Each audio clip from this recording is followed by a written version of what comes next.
Welcome back to our weekly walkthrough, where we bring the above, below, and talk about the transits you should know. So, we're going to start this week after our big conjunction, which led to a lot of little things. Like, there were so many stories just popping up everywhere. The multiplicity of Gemini was alive and well, and we're still seeing stories roll in. But with that, and with the upcoming week and with what the cards are, I want us to just take a deep breath.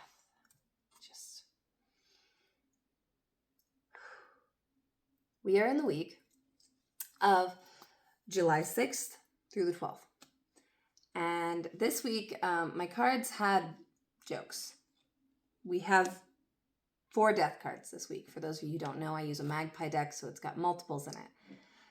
And our theme for the week is the Death Motel. So in the Alleyman, the Death Motel is basically not all change is dramatic. Sometimes it's just the little things that add up over time and become something big. And that's the theme of the week. Like, we are in a season of immense change. And there's so much of it that we may not notice the little details. We may not notice how just those incremental changes build something better. Or at least something different. The goal is for us to make it better, but that involves a lot of human choices. That involves a lot of those little changes being made collectively. Which is, of course, what I always want us to do. We start off Monday with the World card. This is from the Maker's Tarot, and it's very design-based. It's like, what is this cycle that we are ending? What are we building? What is the culmination that's happening now? And we start off on Monday at 4:46 a.m. Mountain Time with the Sun-Saturn square. Saturn likes talking to the Sun. The Sun gets kind of drained and bummed out talking to Saturn. And particularly in this case, the Sun is being hosted by the Moon in Pisces, like right at the end, and about to drop back into Aries, start the cycle all over again. And once we get our Aries moon, we get a trine to Jupiter, a sextile to Uranus, a conjunction with Neptune, a sextile to Pluto, and a sextile to Mars. And the moon is our timekeeper. She doesn't just come in, she comes in and reactivates transits. And that's why I really don't think we're actually done with that Mars-Uranus square. And we'll see what happens. But I do think we're hitting a major culmination on Monday. I think something is going to end, and it's going to be rough. And so the question, well, rough for some.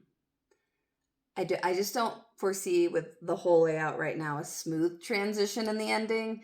And so I want you to keep in mind those incremental changes. Just be like, yep, this is what we're going to do. This is how we're going to go. And on Tuesday, like with that, as we're focusing on like, what are we going to make at the end of this cycle? We move into our half moon with the Aries moon conjunct Saturn and square the Sun, as well as at 4:54 a.m., the Neptune stationing. Now, outer planets spend over half the year retrograde-ish. Like, that's just, they're part-time on, part-time off. But the stationing days can still be impactful. And Neptune has huge collective qualities to it. So with this, we have the Six of Wands reversed.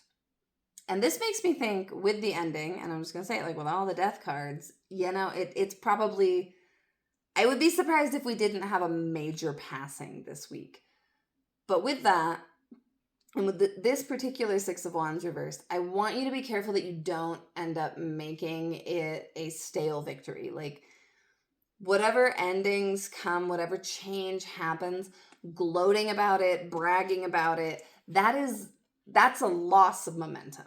That's taking all that victory energy and giving it to whoever actually lost, instead of investing it in yourself and being like, okay, now this obstacle is out of my way, I'm going to go forward. So on Tuesday, I want the collective energy of that Neptune station to be like, okay, now we're changing directions. Now we're doing it differently.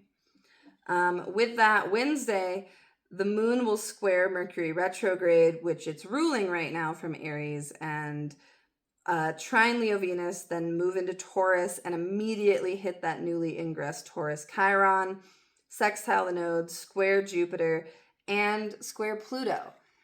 And we have the Ace of Bottles reversed. Nice little Molotov action here. With this, I want you to be really careful because I expect some Mercury retrograde chaos to really go. Like, this feels protest rioty, but it also feels like on a personal level, like, where can you rebel against the false systems you built in your own life? Like, where can you have those tiny little microdoses of rebellion to reclaim your own liberation? Because it feels like we could really get lost in the collective sauce this week and miss the moments where we need to be there for ourselves and for the collective, because sometimes, there's a difference between collective action and mob mentality is kind of what I'm getting at.